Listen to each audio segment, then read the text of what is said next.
The email arrives at 9:47 a.m. on a Tuesday. Subject line: Organizational Restructuring Update. By 10:15, your badge no longer works. Your manager, looking anywhere but at your face, explains that artificial intelligence will now handle your responsibilities. More efficient, they say.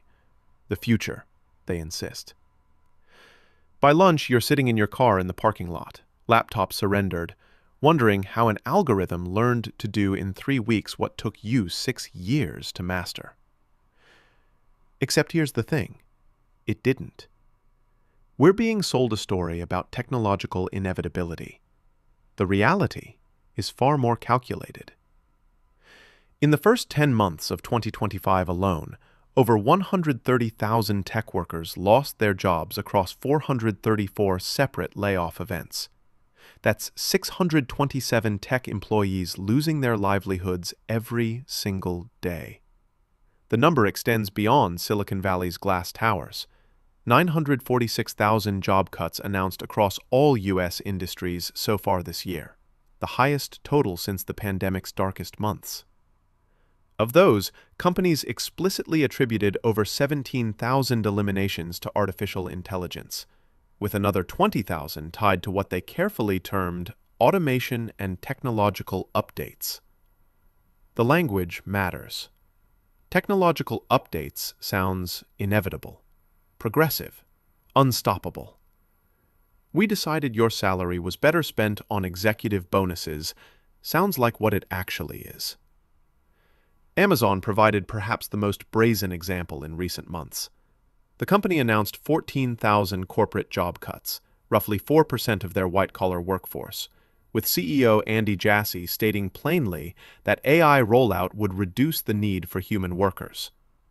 The announcement came during a quarter where Amazon's profits continued their upward trajectory, where the company's market valuation reached new heights, where Jassy himself collected compensation that would take the median Amazon employee multiple lifetimes to earn. The AI didn't make these jobs obsolete. The AI made these salaries optional. Meta eliminated 600 employees from its AI division specifically. The irony is almost performance art. The people building the artificial intelligence got replaced by talking points about artificial intelligence. Microsoft cut 9,000 roles across gaming and cloud operations, bringing their 2025 total past 15,000. Intel, Workday, TCS, and UPS combined for over 50,000 additional cuts, each wrapped in the same language of efficiency and technological progress. These aren't isolated incidents. They're a coordinated pattern dressed up as technological advancement. The architecture of the excuse operates through careful misdirection. First, companies announce major investments in AI capabilities. Partnerships with OpenAI, development of proprietary models, integration of machine learning across operations. The announcements generate positive press coverage, boost stock prices, signal to investors that the company is forward-thinking and efficiency-focused. Then comes the restructuring, the layoffs framed as unfortunate but necessary consequences of this technological advancement. The narrative positions the company as responding to external forces, rather than making active choices about how to distribute their profits. Lufthansa announced it would eliminate 4,000 jobs by 2030 as it leans on AI for efficiency. Notice the passive construction, leaning on AI, as if the technology itself demands these cuts rather than executives choosing them. Accenture, a consulting firm that advises other companies on workforce optimization, announced a restructuring plan featuring quick exits for workers unable to reskill on AI fast enough. The message to their own employees and their clients' employees is identical. Adapt instantly or become obsolete. But here's what the earnings calls and press releases don't mention. In most cases, the AI isn't actually doing the work that disappeared. Independent analysis of companies claiming AI-driven efficiency gains reveals a consistent gap between automation capability and eliminated positions. When Meta cut those 600 AI division employees, the tasks they performed didn't migrate to algorithms. They simply stopped being done, got reassigned to remaining workers operating under increased pressure, or were retroactively declared unnecessary. When Amazon eliminated 14,000 corporate roles, AI didn't step in to handle 14,000 jobs worth of work. The company determined that 14,000 jobs worth of work wasn't worth paying 14,000 salaries for, regardless of whether machines could replicate it. The math is brutally simple. If you eliminate 10,000 positions and AI genuinely automates 1,000 positions worth of tasks, you haven't experienced an AI revolution. You've experienced a 90% reduction in work you've decided not to pay for anymore. The AI provides narrative cover. The layoffs provide margin expansion. Retail demonstrates how quickly this playbook spreads beyond tech. The industry announced 80,487 layoffs so far in 2025, a 249% increase from the previous year. Walmart's expansion of self-checkout systems is projected to eliminate 8,000 positions. Sam's Club's AI-powered verification systems will cut approximately 12,000 cashier jobs. The technology exists and functions, yes, but the choice to deploy it in ways that eliminate employment rather than complement human workers is exactly that. A choice, not an inevitability. By 2025, automation is projected to handle 65% of tasks currently performed in retail jobs. That percentage gets cited as if it's weather, something happening to the industry, rather than something the industry is actively choosing to implement in the most labor-reductive way possible. Wall Street banks expect to eliminate approximately 200,000 jobs over the next 3 to 5 years, with analysts estimating that 54% of banking jobs have high potential for AI automation. JP Morgan Chase has already deployed AI tools that review commercial loan agreements, work previously performed by lawyers and loan officers. The technology can analyze these documents faster than humans. What it can't do is determine whether to keep those humans employed doing higher value work or simply eliminate the positions and pocket the savings.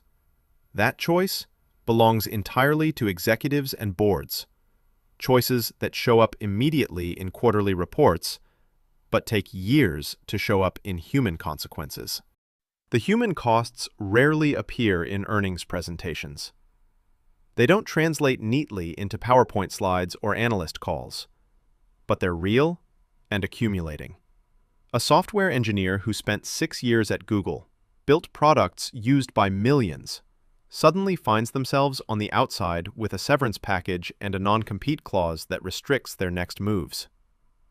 A Meta content moderator who reviewed the worst of human behavior to keep the platform safe gets laid off with 2 weeks' notice and a corporate email thanking them for their service.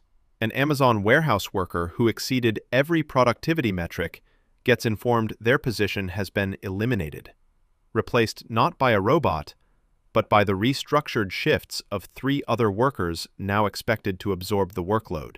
Healthcare systems have automated 99% of medical transcription, and project 40% of medical coding will follow by year's end.